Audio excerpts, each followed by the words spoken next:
Olá, boa tarde a todos que estão acompanhando aqui a nossa live A Bola Não Para. Hoje vamos falar um pouquinho de um outro assunto interessante, sempre falo de esporte, né? Vamos falar hoje de economia.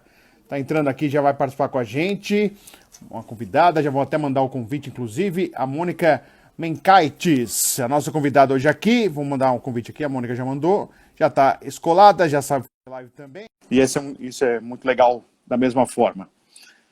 Falar com a Mônica, que é a nossa convidada hoje aqui na live A Bola Não Para, falando um pouquinho de economia nesse momento importante.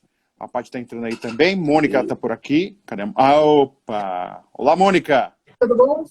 Boa tarde, tudo bem? Boa tarde, você tá bem? Tudo bem, graças a Deus. Seja bem-vinda aqui à live. A Bola Não Para, é voltado ao esporte, mas a gente tem feito na quarentena outros assuntos, né, para a gente falar também de coisas importantes, né, que envolvem na nossa vida, no nosso dia a dia, até porque a quarentena mexeu com tudo, né, com tudo do nosso cotidiano, nosso trabalho, nosso bolso, então vale, e é muito importante. Principalmente, né? Com certeza. E eu acho que você está tendo bastante trabalho na quarentena, né, Mônica? Muito. É assim, eu trabalho 24 horas. É full time.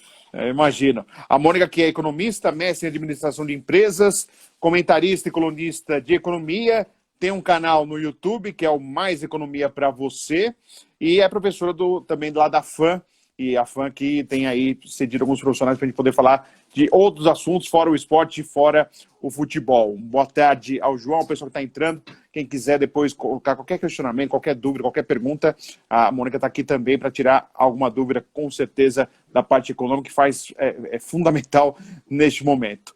Mônica, eu queria primeiro que você falasse desse impacto, né, na nossa economia, qual a sua perspectiva, porque agora começa a se falar em afrouxar quarentena, principalmente aqui em São Paulo, né, agora as pessoas tentando, quem sabe, ter uma vida um pouquinho perto do normal a partir de agora do mês de junho, possibilidade de comércio abrindo, shoppings, e aí, quem sabe, a economia comece a voltar a dar uma aquecida, que está bem congelante, com certeza, infelizmente. Como você vê todo esse período agora para essa liberação, possível liberação a partir de agora, no mês de junho?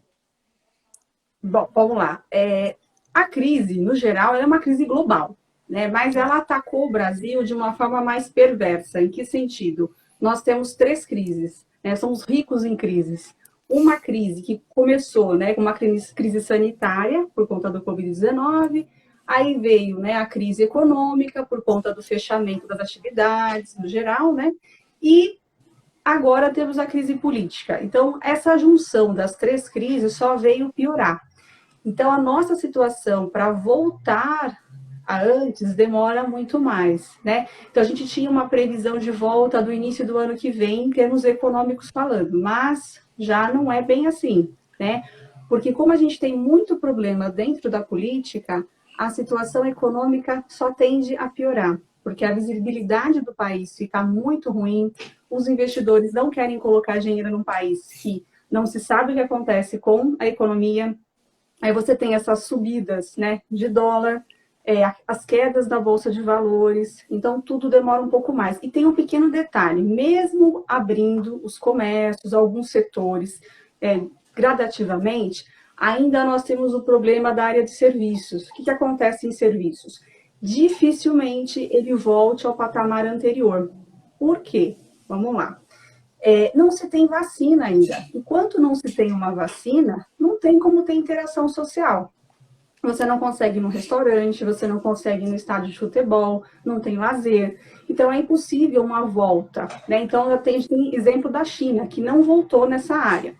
E mais um detalhe, nós vamos ter que enfrentar aí para o segundo semestre uma recessão, porque a crise ainda vem, né? Muitas empresas vão partir para reestruturação, né? Então, a crise ainda vai chegar. Até mesmo porque nós vamos ter um desemprego estrutural. O que seria isso? É um desemprego causado pela mudança nas formas de trabalho. Então, esse trabalho que home office que veio, ele veio para ficar, né? Vai deixar cicatrizes, deixa uma ruptura muito grande no mercado de trabalho, vai ter mudança na legislação trabalhista, isso é bem claro, né? Então, tudo isso faz com que a gente não consiga voltar ao patamar anterior, né? E detalhe, a previsão do PIB, né, a gente teve o IBGE soltou ontem uma nota, né, do PIB, a queda no primeiro trimestre de 1,5%. Então, quer dizer, o segundo trimestre, com certeza, pode esperar que vai cair mais ainda. E a previsão já, né, do PIB está uma queda aí de 4,7%. Mas, assim, tem muita controvérsia, porque o próprio FMI estima PIB negativo para o ano que vem, e até um PIB aí essa expectativa de 4,7% pode cair até para 7%. Ou seja, chega-se já falando hoje que a dívida pública do país vai estar em 90% do PIB. Isso é gravíssimo, porque o governo, com todos esses projetos, os planos e essas compras de equipamentos para a área da saúde, está gastando. Está gastando da onde? Do cofre público. E esse cofre público está ficando num rombo imenso, né? O déficit público chega a 700 bilhões de reais. Né? E isso só está fazendo a dívida pública aumentar mais ainda. Então, veja a situação que fica. O investidor fica com mais medo ainda, né? Porque mesmo que a gente volte dessa quarentena, ainda tem uma expectativa ruim, porque o investidor ele continua com medo, ele sabe que as atividades não vão voltar como antes. Então, assim, a expectativa que a gente tem é totalmente pessimista, né? A gente tem 3 tipos de volta. Nós podemos voltar rapidamente, que seria o crescimento em V, que isso é impossível, tá? Isso não tem chance, né, Mônica? Isso não tem chance. Não tem chance porque, assim... Você pode ser um otimista por natureza, mas não tem chance isso, né? Não dá, nem sonho. Tá mais fácil ganhar na Mega Sena do que a gente voltar em V. Só pra você ter noção.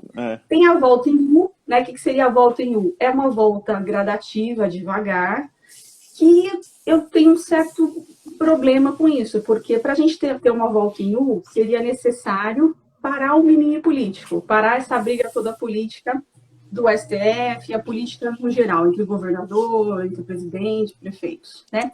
E nós temos também o L. O que seria o L? É a queda com a recessão.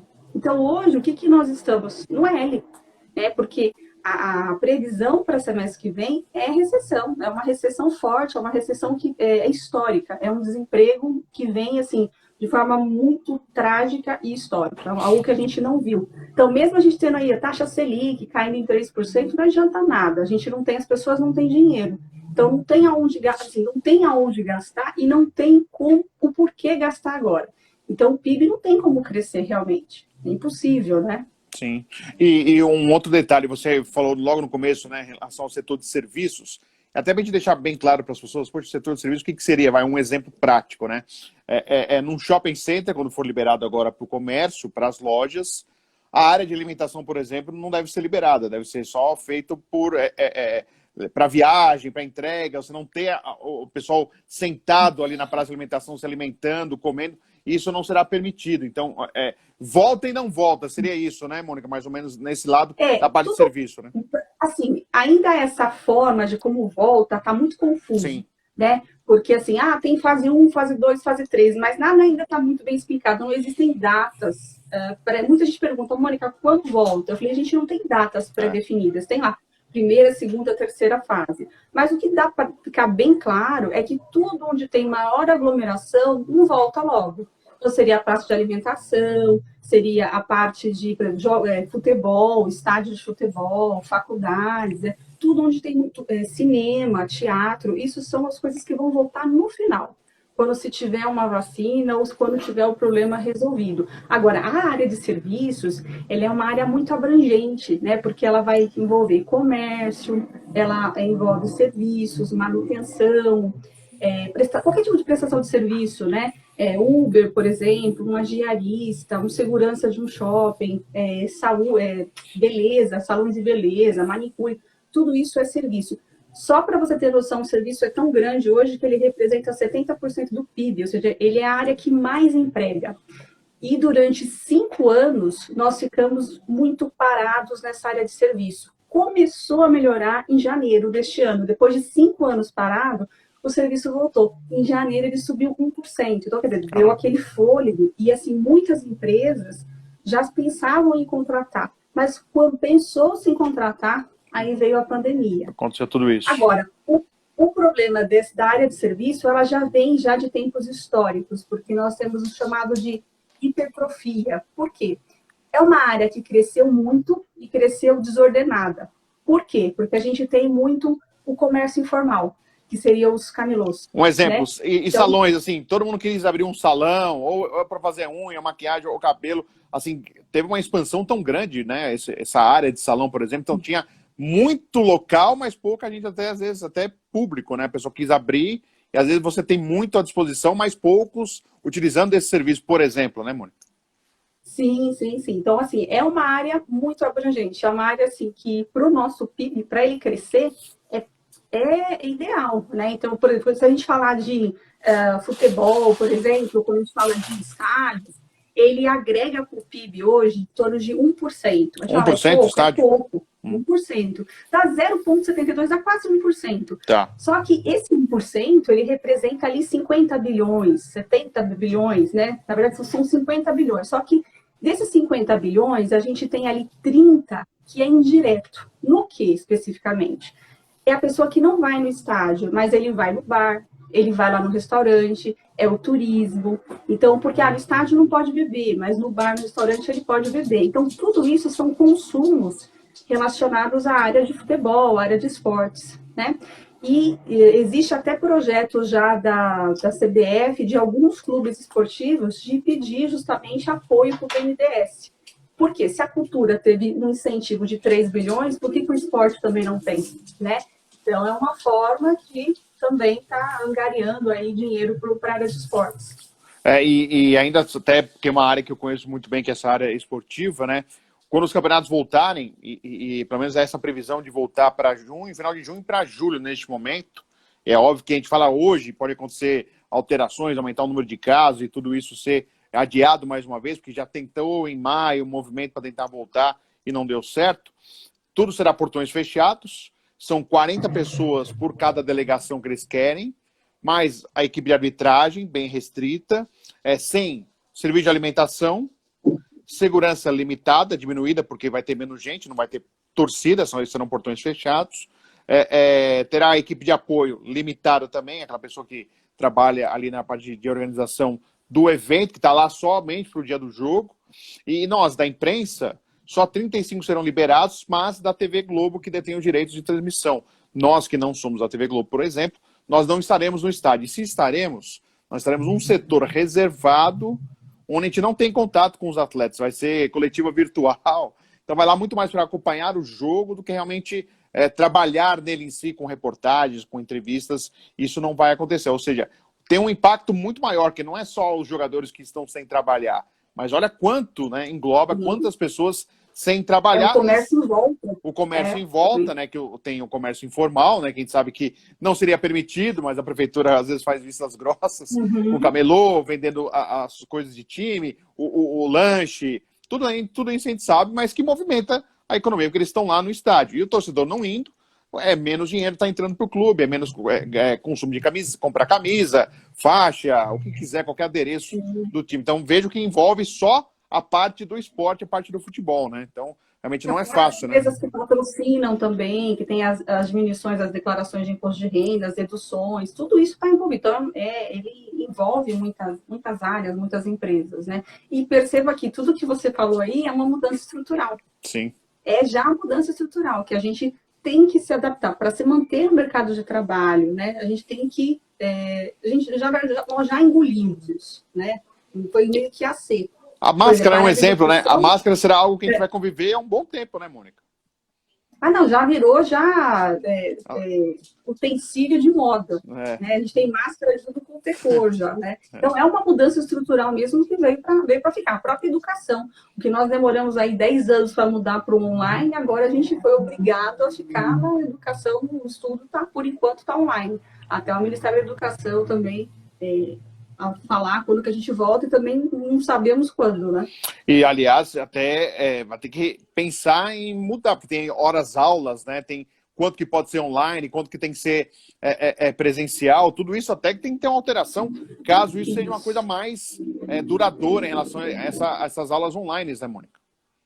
Bem pensado, porque nós começamos com 20 horas, que era a liberação do MEC, aí o MEC passou para 40 horas, cada caso é um caso, tá? Sim. Então, no geral, pode ter 40 horas online Mas agora o MEC também já está repensando de ser semipresencial. Então, porque é uma mudança em todas as áreas. não dá para voltar todo mundo junto na escola, né? Não tem jeito. Não, porque tem muita aglomeração, né? Você tem a questão de quantidade de alunos por sala, né? Aí você tem lá horário de intervalo, horário de saída, que tem que evitar essa aglomeração, elevadores também, que é um outro problema, né? Sim. E todo mundo com máscara e álcool gel. Isso, exatamente. Então, já tem mais gratuito. E isso tudo mexe na economia. Parece não, a gente está falando de escola, está falando de criança. Não, tudo isso mexe na economia. Que é a criança estudando, material escolar, a escola mesmo em si, né? O Procon aqui em São Paulo atuando de forma para que as escolas concedam descontos aos pais por não estarem presentes nas aulas, né, dentro da sala de aula, só nas aulas online. Tudo isso mexe com a economia, né, Mônica? Mexe com a economia, mexe com todos os setores, e a gente percebe a queda, na verdade, em todos os setores, né?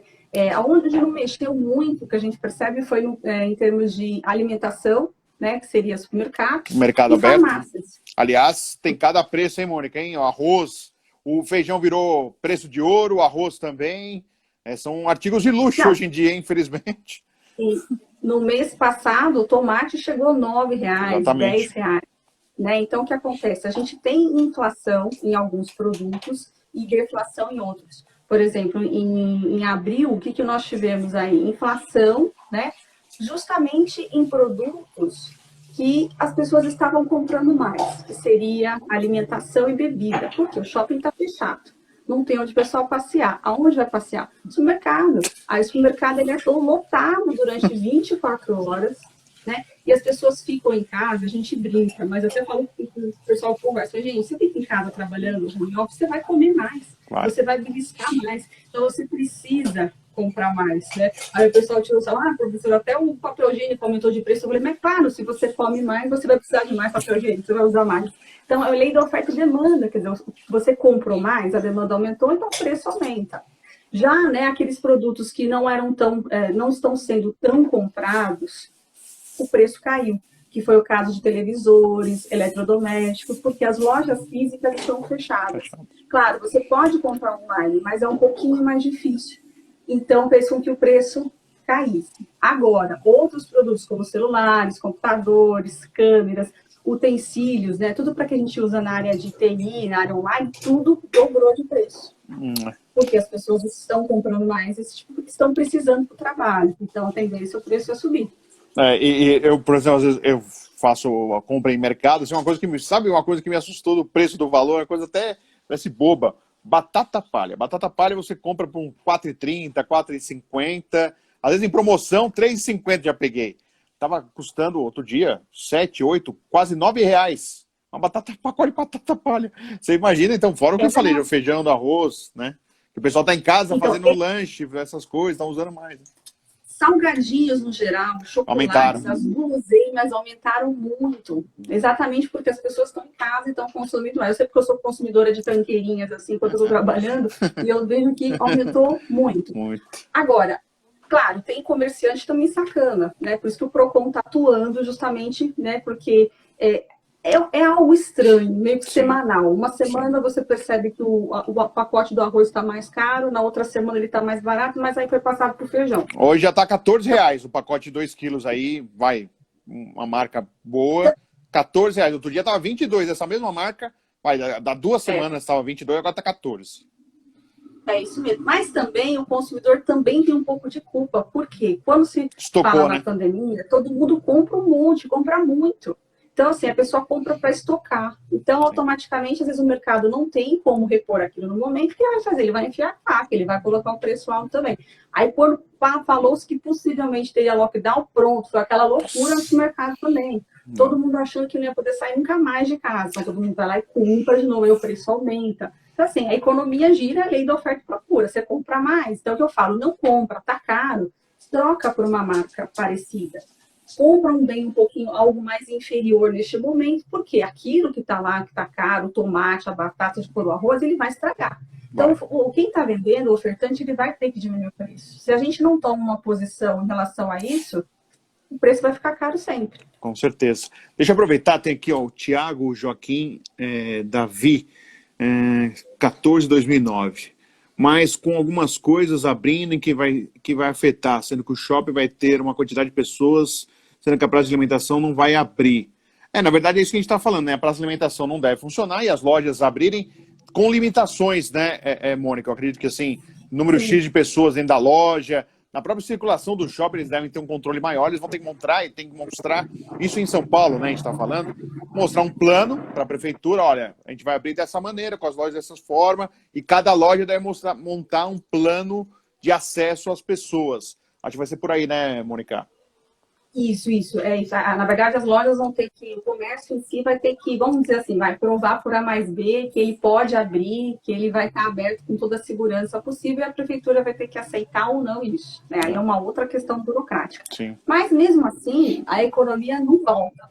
Porque as pessoas... E muitas lojas fecharam também, né, Mônica? Muitas lojas fecharam. Sim.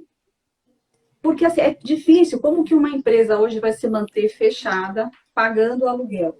Né? Claro, depende do bom senso de quem está alugando, né? Então, assim, o que eu sempre falo, gente, renegocia a dívida, renegocia contrato de aluguel. Mas se o dono do local ele não tem o bom senso, fala, não tem negócio, então você vai fechar as portas. Sim. Então, tem muitos restaurantes que faliram por conta disso. As empresas que já vinham com problema no fluxo de caixa dela, já não tinham dinheiro, realmente não teve como sustentar. O governo, na verdade, ele fez aquela proposta, né, de um empréstimo para pagar 2 folhas de pagamento para pequenas e médias empresas.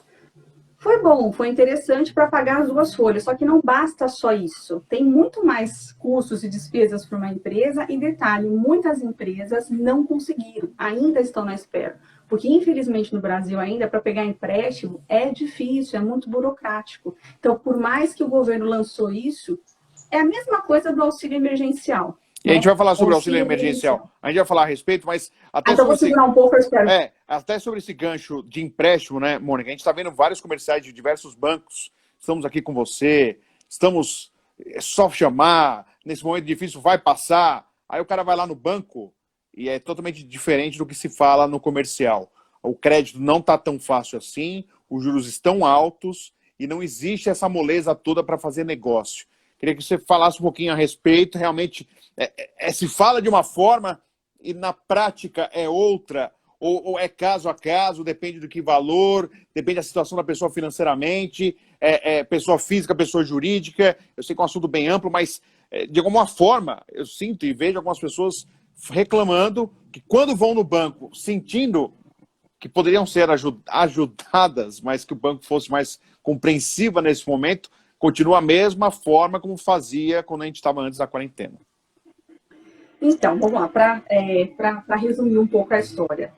A taxa Selic, ela caiu, né? A taxa Selic é a taxa básica de juros que vai comandar as taxas da economia. Caiu, assim, tá 3%, então, assim, tá a menor da história possível. Só que acontece, não é porque ela caiu neste momento que vai cair todas as taxas ao redor dela agora. Às vezes demora de 5 a 6 meses para atingir todo o mercado.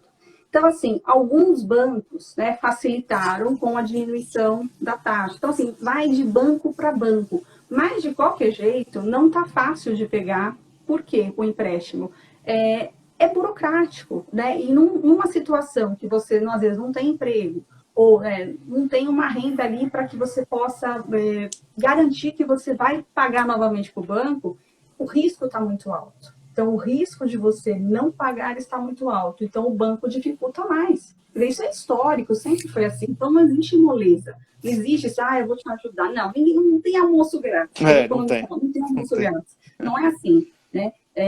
Não está tão facilitado assim. Você pode, por exemplo, em outros casos, postergar prestações de financiamento. Isso está acontecendo em alguns bancos, não são todos os bancos. Claro. Né? A Caixa está fazendo isso com financiamento imobiliário. Então, ela está postergando, mas você tem que pagar. Sim. Não é que você não vai pagar. Vou ficar sem pagar nada e vou pagando as últimas são mais baratas do que as mais recentes, né? Não é assim, né? Não, você pode postergar ali 1, 2, 3 meses no máximo. E depende do banco, não é todo banco assim, não. E também vai ter uma diferença de pessoa física e jurídica. Às vezes, na jurídica, é muito mais fácil, dependendo do banco, é muito mais fácil você ter liberação do que na pessoa física. Eu Isso imagino. também pode acontecer. Mas a pessoa vai esperançosa com a propaganda e não é assim, né? Na hora quebra a cara, né, Mônica? Infelizmente, né? É, é bem burocrático o processo, viu? Imagino. Vamos ver aqui, ó. O Antônio MB Silva. Eu vou lendo as perguntas aqui, todo mundo tá, gente, ó.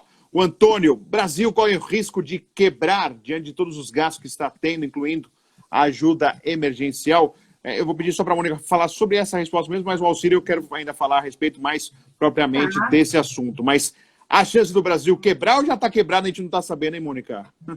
Bom, na verdade, quando se fala em quebrar, seria o aumento da dívida pública. Sim. Isso já está acontecendo com todos os auxílios possíveis que o governo está fazendo. Então, a dívida está crescendo, né? Está aí em 700 bilhões já o déficit dele, tem a previsão de se a dívida está em 90% do nosso PIB. Ou seja, é muita coisa. Né? Agora, para ele quebrar, a gente teria que continuar nessa confusão política. Tá. Enquanto não resolver a questão política, a gente continua nessa do L, sabe? Que seria Sim. cair e ficar em recessão. Então, a gente corre o risco, sim. Corre o risco se continuar nessa situação de briga política. Enquanto a gente não tem uma estabilização política, a gente não consegue ter aquele equilíbrio para voltar a crescer. Aquela situação como chegou a Argentina, uma época, é possível? Você acha possível, Mônica? Quando até disse que já não ia pagar mais dívida pública, quando realmente falou que não ia acertar mais nada, isso pode acontecer com o Brasil, por exemplo, você vê que se continuar desse jeito, pode acontecer isso?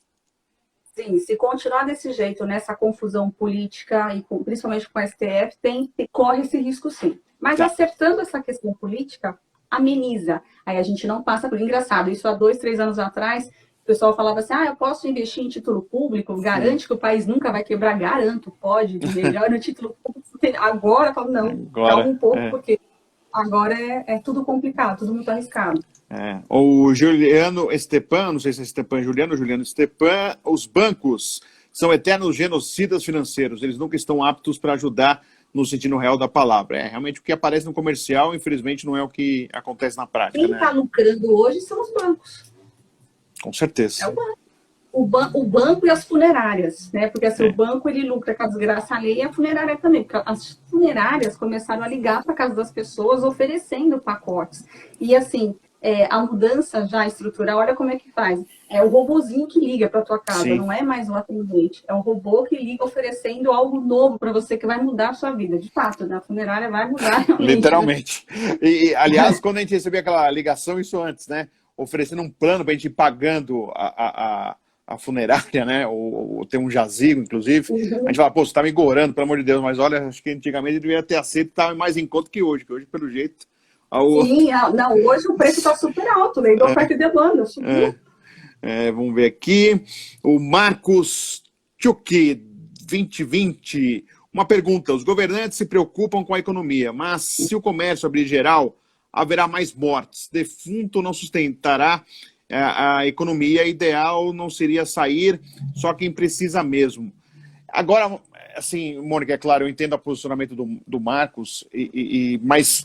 Chegamos a um ponto, a um momento que as pessoas, mesmo aquelas que apoiam a quarentena, a ficarem em casa, estão sentindo também no dia a dia que as coisas podem ficar ainda piores, né, em relação ao emprego, em relação a colocar leite em casa, a sustentar a família. Agora começa a pegar esse lado, né? O lado do bom senso de você ficar em casa, mas ao lado da necessidade de você ver faltar alguma coisa na sua casa. E aí, né? Uma coisa que pode até tem a ver com a economia, né? Aquela discussão que está tendo essa polarização economia e saúde. Eu acho que as duas coisas são juntas, mas estão polarizando a economia de um lado e a saúde do outro. Mas e aí esse caso, né? Porque às vezes a pessoa pode até ter um bom senso, poxa, eu quero ficar em casa, mas se eu ficar em casa, eu não vou trazer coisa para eu poder comer, minha família comer, o cara começa a ficar preocupado, né, com ele. É óbvio que você tem que pensar no todo. Seria o mundo ideal é você pensar em todos que estão te cercando. Mas o vizinho do seu não vai estar pensando assim, o seu outro vizinho não vai estar pensando assim, e você vai estar no mundo ideal sozinho, praticamente, assim, eu falo, né? Isso gera uma discussão econômica que parece aquele tempo eleitoral, que fica aquela briga nas redes sociais, né? Então, eu faço a seguinte conta, né? Se todo mundo ficar em casa, a certeza é que todo mundo vai morrer de miséria, de pobreza, ninguém vai ter dinheiro para comer, para sustentar. E se a gente sair para a rua, a gente corre o risco, não tem certeza, de pegar o vírus e morrer. Pode. Várias Apesar pessoas que, Mônica, tiveram. assim, eu tenho muito cuidado em relação a isso, porque eu tô sentindo um temor nas pessoas, que, óbvio, eu não quero que ninguém pegue. Mas tá parecendo que, assim, pegou, morreu. Eu sei que as notícias, quando aí todo mundo olha, mais de 1.000 mortes, tá aumentando os números, tá aumentando os casos, e a gente lamenta por todos. Pelo amor de Deus, gente, eu não tô falando sobre isso. Só tô falando que não é assim, pegou, morreu, entendeu? É que como tá sendo passado, parece que, assim, pegou, já era. Né? Então, às vezes, a nossa cabeça começa a funcionar de um jeito que começa a achar realmente que pegou, a gente vai morrer. É óbvio, eu não quero que ninguém pegue.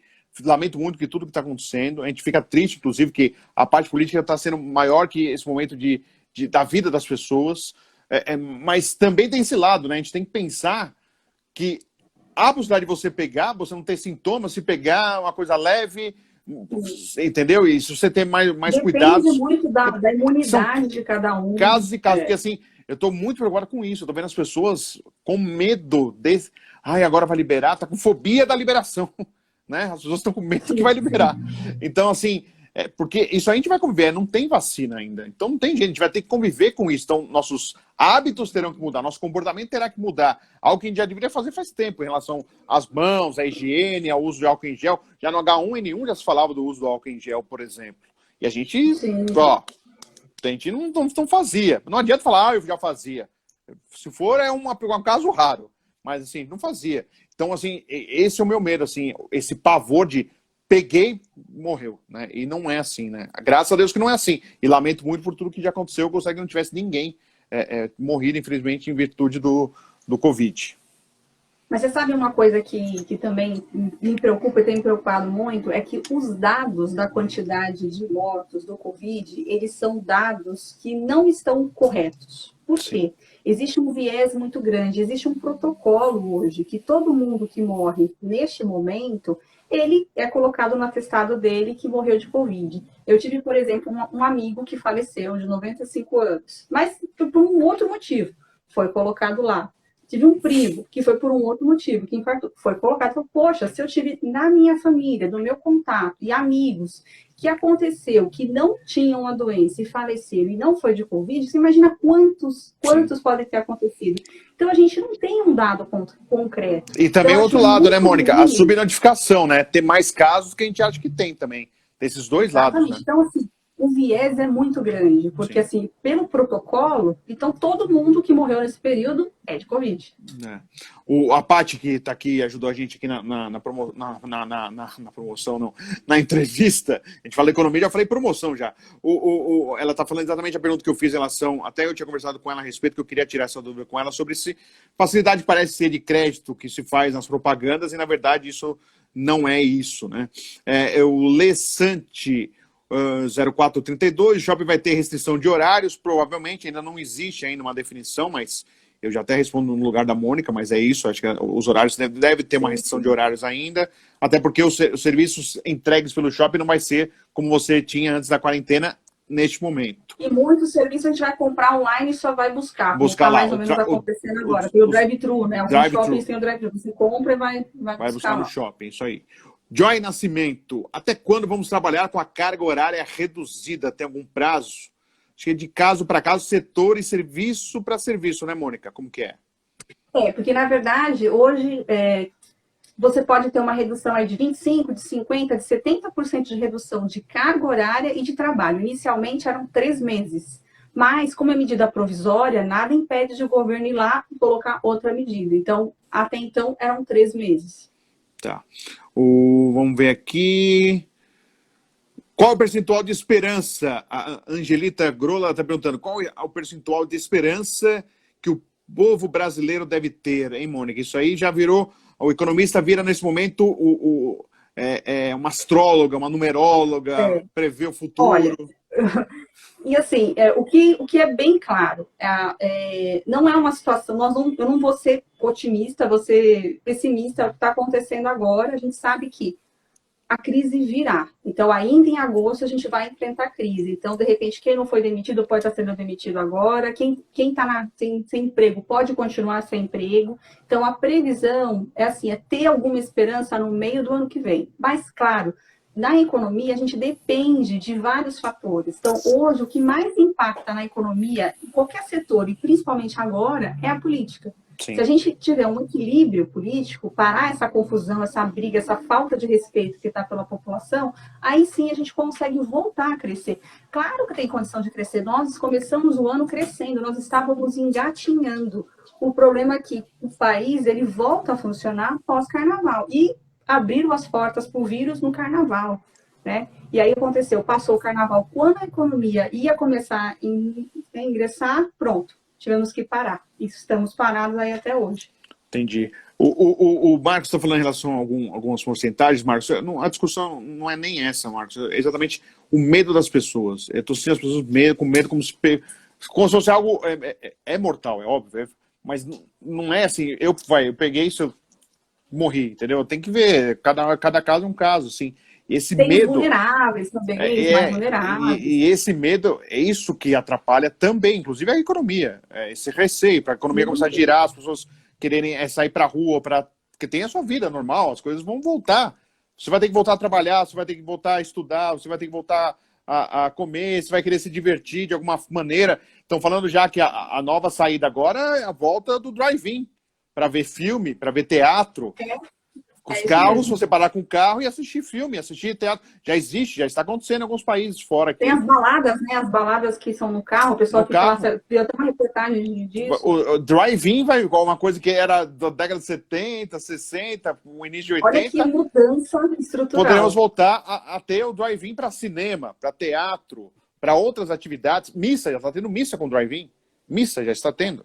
Com drive. Já está tendo missa, assim. Então, são coisas que a gente vai se adaptar ao momento, mas isso não quer dizer que você não vai sair mais de casa, porque a pessoa não vai conseguir ficar a vida inteira em casa, não é possível.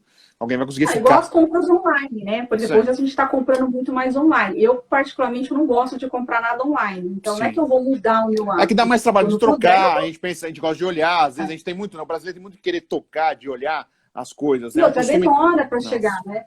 Agora, nesse período, demora 15, 20 dias, uma coisa que você compraria já. Tem isso, tem essa parte também. Mônica, eu vou aproveitar agora, espero que não estoure, senão eu vou pedir qualquer coisa, você fica mais um pouquinho, a gente sabe que na live do Instagram tem 1 horinha. Mas vamos falar do auxílio emergencial, que é algo que tem mexido muito com as pessoas. É óbvio que a gente está agora, parece que está caminhando um pouquinho mais, mas a gente viu quantas pessoas com dificuldade, aquelas primeiras que acessaram para se cadastrar para o auxílio emergencial, aquelas que tiveram o seu ter que reaver dados, preencher novos dados, aqueles que tiveram seus pedidos negados. Ainda tem a possibilidade de ter o início do mês de junho ainda para se cadastrarem, né? Ainda existe esse prazo, ou seja, quem for acessar e precisa, pode. Aí houve uma mudança essa semana, onde que as pessoas, se arrumarem um emprego ainda até a declaração do imposto de renda e tiver um rendimento acima de R$28 mil, terá que devolver o valor que recebeu do auxílio emergencial. Então parece mais do que um empréstimo do que realmente um auxílio, uma coisa meio complicada. O que você pode falar para a gente em relação ao auxílio emergencial, que existe agora a discussão se teremos essa quarta, quinta parcela com valores menores do que R$600. O Rodrigo Maia defendendo a Câmara dos Deputados, presidente da Câmara, que se pague o auxílio emergencial até final do ano, inclusive defendendo esses R$600 mantidos, o presidente dizendo não, o pessoal da área econômica do governo também é a mesma coisa, pedindo, podemos até continuar mais 2, uma coisa gradativa e diminuindo o valor até se encerrar. Como que você avalia esse momento desse auxílio emergencial para quem realmente está precisando neste momento? Mônica, por favor. Bom, a previsão é que se tenha, né, o estudo, pelo menos mais uma parcela do auxílio, seria a quarta parcela, mas essa quarta parcela seria provavelmente dividida em 3 vezes. Ou seja, o valor seria em torno aí de R$600, ou seja, 200, 200, 200. Essa, por enquanto, é uma das propostas que eu acredito que entre. Por quê? Porque mesmo que a gente voltando do isolamento, ainda as pessoas vão precisar do auxílio, que é pouco, é muito pouco. Muito. Mesmo quem recebe de R$200, que é o caso das mães de família, é um valor muito pequeno, mas eu não acredito que isso fique até o final do ano. Por quê? Vou falar por dado econômico. Até hoje, foi pago em torno de R$102 bilhões em relação somente ao auxílio emergencial. Tá. Cada parcelinha dessa dá um rombo de 48 bilhões para o governo. E se ele já está com problema no déficit público, a dívida pública está subindo muito, seria, acredito, loucura do governo pagar até o final do ano. Então, economicamente falando, é algo inviável. Tá? Agora, que tem muita gente que não recebeu e precisava receber, tem. Tem gente que foi aprovado e não recebeu, tem um pessoal recebendo a segunda parcela, e tem gente que não era para receber e recebeu. Então, assim, vai ter um aplicativo logo mais aí do governo que, segundo o que eles estão falando, vai ter uma lista de todas as pessoas que receberam. Agora, que vai ter que declarar no imposto de renda no ano que vem, vai ter. E aí que vai dar o problema. Né? Porque se você recebeu indevidamente, você vai ter que devolver. Sim. Né? Porque existe um protocolo todo, né, de pessoas que podem receber. Então, você tem que seguir ali o protocolo certinho. Principalmente o pessoal do Bolsa Família, que está registrado no Cade Único. E, claro, você não pode ser CLT.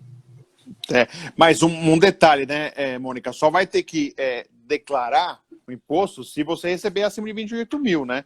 Se você continuar sendo informal, recebendo menos...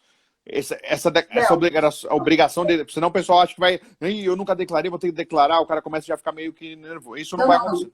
Isso aí a gente vai declarar somente se for acima de 28 mil e alguns quebradinhos, acho que é 28.500, 900. Claro, pode ter alguma mudança na área da contabilidade ano que vem? Pode ter, isso é o que a gente tem por enquanto. Sim. Né, a princípio. Agora, a gente tem agora, em junho, dia 15 de junho, um outro auxílio, né, que na verdade seria o saque do FGTS. Isso eu vou perguntar também. Deixa eu só para esgotar esse assunto, auxílio emergencial. Sobre o auxílio emergencial ainda.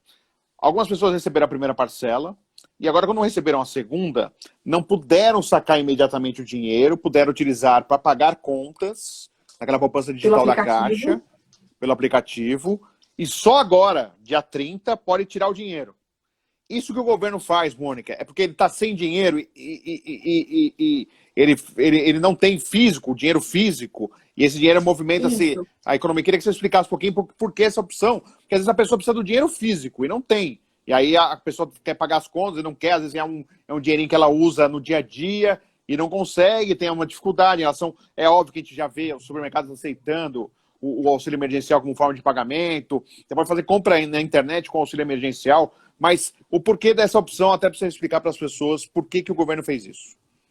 Na verdade, é uma forma de controlar o dinheiro. É a mesma coisa a gente também tem assim, tanto que eu posso gastar ali no cartão de crédito, no cartão de débito, o que eu posso... O governo faz a mesma coisa, ele tem um orçamento assim como a gente tem. Então, esse orçamento que ele tem, ele está driblando, sabe? Aquela história, tiro de um canto, coloco no outro, é mais ou menos o que ele está fazendo. Então, quando você usa ali, em vez de você sacar o dinheiro, você está usando um aplicativo para pagar uma conta, automaticamente ele está segurando um pouco mais o dinheiro para que você não gaste, diferente de quando ele te dá o dinheiro. Quando você tem o dinheiro na mão, você vai lá e gasta, né? Você tem a total liquidez. Nesse caso, não, ele dificulta um pouco mais para pagamentos de contas. Tá, e aí, por exemplo, ele fez assim, em algum momento falou, vai ser a primeira com a segunda, depois não foi a primeira com a segunda, teve a primeira para ser a segunda, quem recebeu uma primeira agora vai ter que esperar 30 dias para receber a segunda. Exatamente.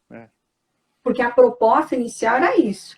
Você vai receber a primeira, se estiver atrasada, vai entrar a primeira e com a segunda. Se não entrar a primeira e a segunda, vai entrar a primeira, segunda e terceira. Não, isso não está acontecendo. É a primeira, espera mais 30, e tem várias pessoas que estão com valor atrasado. Aí a pessoa tem que ir lá na caixa, pegar aquela fila, tem gente que desistiu por conta disso. Então, assim, além da questão do aplicativo, que é muita gente que ele não está suportando, existe também uma questão do governo segurar. É uma forma de ele segurar, porque ele não pode liberar de uma vez, né? Ele não tem como liberar de uma vez. Então, existem esses problemas justamente já criados pelo governo. É para segurar mesmo. Igual a gente tem uma conta para pagar agora, eu posso esperar até dia 15. Vou esperar até dia 15, porque eu tenho um investimento que está rendendo tantos por cento mais. Então, a mesma coisa que o governo faz. E ainda, né, sobre isso, mostrou também que a parte tecnológica de caixa, dos órgãos do governo também não estavam legais, né? Porque muita gente reclamando que o aplicativo caía, não segurava, porque a gente tem que pensar, óbvio. O aplicativo ele não suporta tanta gente utilizando. É óbvio que o volume foi muito alto, mas a gente percebeu também que o investimento em relação a isso, agora parece que agora tá normalizado, mas realmente a gente via que não era isso, né? Quando precisou, falhou também. É que nem nossas internets aí. A gente tá fazendo lives aí direto, a gente tá vendo que o que a gente compra não é o que a gente recebe, né? É em casa. Eu tenho, por exemplo, duas operadoras. Quando caiu, eu tenho que pegar outra. Mas, nossa, não precisava disso. Mas é Claro. justamente porque sempre uma vai cair. Então, como uma cai, você tem a outra. Aqui. Tá vendo? Isso a gente vê nessas horas, na hora da crise que a gente vê essas coisas. O Juliano. E aí os gastos aumentam. Ah, com certeza, você paga mais. Esse rombo cabe na maleta do Gedel e sobra. Todo mundo lembra do Gedel. Tinha pouco dinheiro na casa dele, né? Que beleza. O Léo Santos 0432. É uma forma de se ver quem recebeu, se está usando dinheiro para pagamento de contas de urgência. Não é isso, né, Mônica? É exatamente a necessidade do governo também de segurar a grana, né? Porque o governo tem outras formas para checar se você precisa realmente do dinheiro ou não, porque você não necessariamente precisa pagar contas, pode tirar o dinheiro, se precisa do dinheiro vivo, por exemplo, se tem alguma dívida que precisa pagar o dinheiro vivo, você tem que esperar, né? Eu acho que não foi isso, deixa eu ver se o cara está precisando mesmo com urgência para pagar a conta, porque a necessidade de cada um depende, porque pode ser conta, pode ser um dinheiro emprestado que você pegou, pode ser várias coisas, né, acontecer, né? O ideal é que a gente sabe que o ideal é que se gaste com o básico, né? O auxílio emergencial a gente tem que gastar com o básico, alimentação, bebida, os serviços essenciais. Precisa ter um aluguel em aberto, né? Alguma coisa assim que esteja para estourar. A gente vai fazendo troca. O cartão de crédito está estourado, então paga lá o cartão de crédito para você não cair no rotativo. A conta de luz, segura um pouquinho que dá para segurar 3 meses. É mais ou menos isso. Agora, a gente sabe que tem gente que vai lá, compra TV, compra geladeira, gasta dinheiro. Então, mas não é o certo. Mas é o mínimo também. Acho que a maioria que realmente pediu é uma necessidade que está apertando demais pro básico, pro mínimo em casa, né, Mônica? É o básico, é para a pessoa comer, né? O Stepan, Juliana, aqui não vimos a cor desse auxílio, mas até pode escrever pra gente aqui, meu nome está invertido aqui, Fred. Então é Stepan, Juliana, é isso, né? Eu acho que é isso. Stepan, só me fala se você pediu e não foi aprovado ou foi aprovado e não recebeu. Até um detalhe, até pra gente saber também como andam as coisas, porque no início, todo mundo só falando desse assunto. Agora parece que está normalizando um pouco, começaram a pagar, as pessoas meio que esqueceram um pouco. Mas agora já veio uma coisa para mexer essa semana, de ter que devolver esse valor depois lá para frente. Jogadores de futebol, esse assunto eu vou tratar amanhã na minha live às 7 da noite. O Sindicato dos Atletas está reclamando e quer um posicionamento que o governo retirou dos jogadores de futebol o auxílio emergencial. Sendo que 2% só que são os milionários, o restante, 98%, recebe 2 salários mínimos no máximo. Então, era uma necessidade para os atletas de futebol o auxílio emergencial, assim como nós, assim como todos nós, que às vezes parece que o futebol é um mundo à parte e não é. E aí até vou pedir para o Stepan até colocar ao lado dele se ele conseguiu, foi aprovado, se não foi, teve que refazer, teve gente que teve que refazer os dados. Foi meio estranho isso também, porque eu sei de pessoas que fizeram a mesma coisa e voltou. Acho que no primeiro dia estava aquela loucura, acho que deve ter alguma coisa se perdido pelo caminho, eles falaram que estava errado para poder fazer de novo, né, Mônica? E tem um detalhe, muita gente não tem acesso ao aplicativo, ou não sabe mexer com o aplicativo, tem dificuldade, às vezes, para colocar os dados, aí é por isso que deu problema e teve que fazer novamente, e aí tá na espera ainda. Então, assim, a forma do aplicativo foi ruim. Foi uma coisa não muito fácil, porque não é todo mundo que tem acesso a essa tecnologia. Olha a mudança estrutural, né, de novo. E eles foram arrumando o aplicativo com o carro andando, né? Isso que foi, né, Mônica? Exatamente. E aí é um problema. A Liza Nursi. Existem 8 milhões de pessoas ainda em análise. Conheço várias que ainda estão. E isso realmente, infelizmente, tem, até porque ainda há o prazo para você poder se inscrever até o início de junho, né, Mônica? Mas era uma coisa que deveria ser muito mais rápida. A gente sabe que tem que se checar imposto de renda, carteira de trabalho, tem todos os componentes para não... Infelizmente, porque tem gente que esses 8 é um valor menor do que as pessoas que tentaram e já não tinham condições, e mesmo assim foram lá e se cadastraram, atrapalhando aquele que precisava, né? Infelizmente isso aconteceu muito. Pessoas que não podiam, não tinham condições, e mesmo assim mandaram para pedir para ver se... Será que eles vão se confundir, me dar uma graninha? E atrapalharam quem precisava, infelizmente. Fora aqueles que conseguiram mesmo assim, né? Teve gente que fez no nome do presidente, teve gente do exército que não precisava, conseguiu. Isso que é o mais triste, né, Mônica? Exatamente. E tem o cruzamento de dados, demora às vezes um pouquinho mais, porque tem o cruzamento de dados com a Receita Federal, por conta do CPF. Então, aí você imagina isso numa proporção aí de 8 milhões, 10 milhões de pessoas pedindo. Então, realmente vai dar problema. Até o acesso da gente à internet num simples aplicativo dá problema. Vocês imaginam esse aplicativo que foi feito de um dia para a noite, né, com o carro andando, né? Então, imagina o quanto problema não tem. Tem. Eu própria tentei entrar nesse aplicativo para conhecer, porque eu fiz alguns vídeos sobre o assunto, para deixa eu entender na prática como funciona. Demorou para entrar, teve um dia que demorou 3 horas para conseguir entrar. Você fica, parece que uma fila de espera. Você ou fica na fila da caixa, ou você fica na fila de espera do aplicativo. Então, ele é ruim mesmo. Ó, saque emergencial, que não é a mesma coisa que auxílio emergencial. E se alguém tiver alguma pergunta do auxílio emergencial, pode fazer aqui, que eu leio para a Mônica até para a gente falar a respeito, tá? Mas o saque emergencial, que é outra coisa, que tem a ver com o FGTS, queria que você explicasse quem que tem direito, quem não tem, Mônica, porque todo mundo fala em saque, já fica, né? A situação tá apertada, o pessoal já, né? Qualquer coisa que der para espremer assim, ela tá lá espremendo para ver se sai uma graninha, Mônica. Ó, o saque emergencial, né, do FGTS, ele vai começar, a previsão é 15 de junho, então a Caixa ela vai liberar tudo que a gente tiver de conta ativa e inativa. Como é que funciona? Para você ter direito, você tem que ter trabalhado um dia de carteira registrada, CLT, ou estar trabalhando com carteira registrada. Então, a conta ativa é aquela que você está trabalhando agora e a conta inativa é aquela que você já trabalhou. Então, você pode ter trabalhado, assim, 4, 5 empresas. Então, você já trabalhou. Então, são 4, 5 contas inativas. Aí eu trabalho numa agora, então vai ter mais uma conta que seria ativa. Então, o que vai acontecer? A Caixa vai juntar em todas as contas, vai fazer um rateamento. Desse rateamento, o valor total a ser recebido é até R$ 1.045. Tem gente que vai receber 100, 500, 1.000, mas é até R$ 1.045. Ah, eu tenho para receber 2.000. Vai receber? Não vai receber. É até os 1.045. Então, começa a ser essa liberação em 15 de junho. Provavelmente, a liberação seja de acordo com data de aniversário. Tá? Eles ainda não liberaram o cronograma. Vai ser liberado automático pela Caixa e fica até 31 de dezembro no banco, tá? Agora, o que tem que tomar cuidado é que as pessoas confundem um pouquinho esse saque emergencial de agora com aquele saque aniversário. Tá. O saque aniversário do ano passado é diferente. O trabalhador ele pode, uma vez por ano, tirar uma parte do fundo de garantia dele. Isso é uma situação. Neste caso aqui, não. É uma liberação até no valor de R$ 1.045 de rateamento de todas as empresas que você trabalhou ou está trabalhando.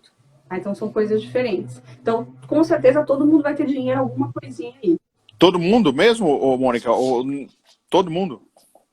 Por enquanto, todo mundo. Não tem, assim... É que, uma assim, restrição. Todo dia tem uma regra. Tem uma nova notícia, uma regra nova. Mas, por enquanto, não tem o cronograma de datas. Acredito que seja data de aniversário, mas começa essa liberação dia 15 de junho. Mesmo aqueles que sacaram o FGTS, ou não? Aqueles que sacaram, que foram demitidos, sacaram o FGTS, esses não têm nada para receber, Mônica? Pode ter, sim. Pode ter, porque às vezes ficou algum resíduo lá. Então, você pode ter, sim. Legal. Então, eu falo, todo mundo vai ter. E vai ser algo automático. Então, quem não quiser receber, tem que, na verdade, avisar a Caixa. Então, agora está ao contrário. Você avisa. Muito obrigado. Você não quer receber. Não estou querendo, não estou precisando. Duvido. Aí ele coloca lá na tua poupança, né? A poupança ali da Caixa e deixa rendendo. Mas eu duvido que alguém vai fazer isso agora, né? Para não fazer uma correria às agências, eu sei que tem aplicativo que dá para consultar tudo, mas como funciona isso para as pessoas consultarem, Mônica? Você tem essa informação? Até para não ter mais gente em agenda, já tem do auxílio, imagina do saque emergencial então, aí.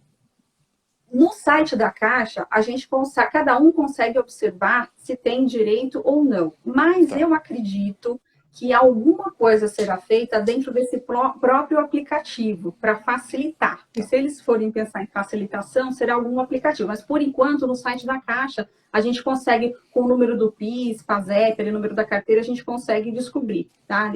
É o básico. O documento tem que estar com os números da carteira de trabalho, PIS, PASEP, conseguem fazer essa identificação no site da Caixa já. Legal. E, além disso, ainda sobre o saque emergencial, aquele que está recebendo o auxílio emergencial, também nada atrapalha para ele poder também receber esse saque emergencial, ou ainda quem está recebendo aí dançou um grande abraço?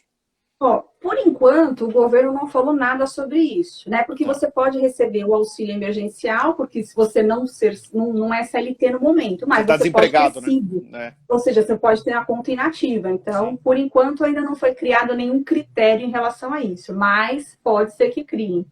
Por Então, enquanto, nada foi falado. E dia 15 está aí, né? A gente é. está no finalzinho do mês, está chegando. Mas existe essa possibilidade para ajudar algumas pessoas, até aqueles que não foram aprovados no auxílio emergencial, de ter esse saque emergencial que possa. Sei que não é nada, mil e quanto? Será mil? Até 1045. Então, sei que 1.045 não vai resolver o valor, a vida das pessoas, mas uma graninha que entra Paga ajuda um alguma pouquinho. continha, faz um mercado já. Você já fala, pô, né? Olha, tô te devendo aí, ou pra conta de luz, ó, não corta não, que eu já vou te pagar, vai entrar uma graninha aí, né? Que esse serviço, assim. É uma forma, né, de o governo gerar liquidez na economia. Outra coisa que ele fez foi fazer a liberação, né, do 13º salário para os aposentados. Sim. Então, não ajuda muito, mas liberou para o momento de, né, que precise agora para comprar medicação, mais alimento para o que está em casa. Também é uma forma. Só que tudo isso, tudo que a gente está comentando agora, vai gerando um rombo no orçamento do governo. E a dívida vai subindo. Eu sei que faltam 4 minutos para acabar a live, mas até sobre isso do 13º dos aposentados, eu sei de conversar com aposentados, a gente, poxa, esse dinheiro vai ajudar ao meu tempo lá no final do ano que eu vou precisar de uma graninha, eu não vou ter essa graninha. Tem isso também, né, amor? Tem que pensar que não vai ter lá no final, para a pessoa não começar a gastar demais e chega lá esperando que vai ter um 13º, bal, já foi, né? Agora não é hora de gastar, agora é hora de economizar. Eu sei que é difícil economizar com muito pouco, mas é justamente usar para o básico do básico mesmo. E tem dívida? Aproveita para renegociar, agora é a hora. Ó lá, o Stepan lá. Dá para comprar um pacote de feijão, tá caro o feijão, hein, Stepan? Você vai ganhar bem, então. Tá. Um quiçuco então. E 2 balas de canela. O quiçuco até o pozinho é baratinho, mas 2 balas de canela também vai de troco na moeda. Se você for usar aí, que o pessoal tá faltando moeda, o pessoal tá oferecendo bala, tá oferecendo tudo que é coisa, né, Mônica? Balinha virou moeda, né? Virou. Mônica, só aproveitar, você tem mais alguma coisa para falar, alguma coisa que você gostaria de contar para quem tá acompanhando a gente? Porque eu quero que você fale um pouquinho do seu canal, para o pessoal se inscrever também, poder participar lá e ter mais informações sobre a parte econômica, porque parece um assunto chato para o leigo, mas não é. É importante, inclusive, para estar bem informado. Bom, assim, para criar um pouquinho de expectativa até para o ano que vem, então, assim, existem aí, após pandemia, que o governo faça alguns melhoramentos. Tanto melhoramento na questão de legislação para as empresas que faliram, a legislação trabalhista tende a mudar, tá? Tende a mudar também, tende a melhorar os programas sociais, programas do Bolsa Família, pode ser que melhorem ele ou coloquem um outro programa melhor que ele também. Com certeza vai entrar algum tipo de política para aumentar a oferta de empregos, porque é o que a gente precisa. Privatização, com certeza vai ter, principalmente de banco, né? E, com certeza, a gente tem que continuar a agenda econômica, que a agenda econômica prevê agora a reforma tributária. Porém, tem um detalhe, um adendo aí. Qualquer mudança na agenda econômica, tudo que a gente faça, precisa do Congresso, principalmente a reforma tributária. E, se está com problema político agora, é difícil ter aprovação no Congresso, ou seja, vira uma bola de neve na parte econômica. Então, assim, é isso que a gente enfrenta aí, possivelmente. Então, tem que se segurar. Eu me sinto no avião que está caindo, então eu estou com um cinto de segurança, entendeu? Cadê o paraquedas, né? Cadê o paraquedas? Exatamente. Legal. Bom, e do canal, meu canal é o Mais Mônica. Economia para Você, tá? É um canal que ele fala muito de economia e empreendedorismo, economia e negócios. Toda sexta-feira tem vídeo novo, tá? Mas eu vou aumentar aí essa produtividade, porque por conta da quarentena eu fiquei full time, então nem sempre dá para ficar produzindo um monte de vídeo numa semana só. E com certeza, na próxima semana já vai ter rede social nova, Facebook novo, tem o pessoal já trabalhando aí nas novas páginas. Tá, conta com a gente para poder divulgar também. Quero agradecer a todos, aqui a Paty fez o contato com a Mônica, foi muito legal, eu gostei, espero que a Mônica tenha gostado também. A Bia, obrigado pela mensagem, ao João, ao Marcos Tchuk, muito obrigado, a Rosileide, ao Lessante 0432, a todos aí que mandaram, João Carlos, a todos que mandaram aí mensagens, muito obrigado às perguntas, espero que a gente tenha ajudado um pouco em algumas dúvidas. Mônica, sucesso para você. É muito extenso, né? É muito extenso, faz parte. Tem muito assunto para falar. Eu falar. E a gente promete, a gente faz outra para a gente falar de outros assuntos, fora esses vamos aí. sim. Combinado. Tô dentro. Sucesso, Mônica. Adorei muito obrigado. Obrigada, Obrigado. sucesso para você também. Muito obrigado. Agradecendo então a Tchau, Mônica. Tchau, tchau, Mônica. Vou até já retirar aqui a Mônica. Muito obrigado. Mônica Mencaites, que foi a nossa convidada aqui na live A Bola Não Para, hoje falando de economia, não de esporte, não de futebol. Para você que me acompanha, tem meu canal no YouTube, canal do Fred Júnior. São muito mais entrevistas de esporte, mas as lives eu estou falando de todos os outros assuntos. E essas lives, além de estarem no meu IGTV, também estão no meu canal no YouTube. Boa tarde a todos. Até amanhã, 7 da noite, tem mais live. Obrigado mais uma vez.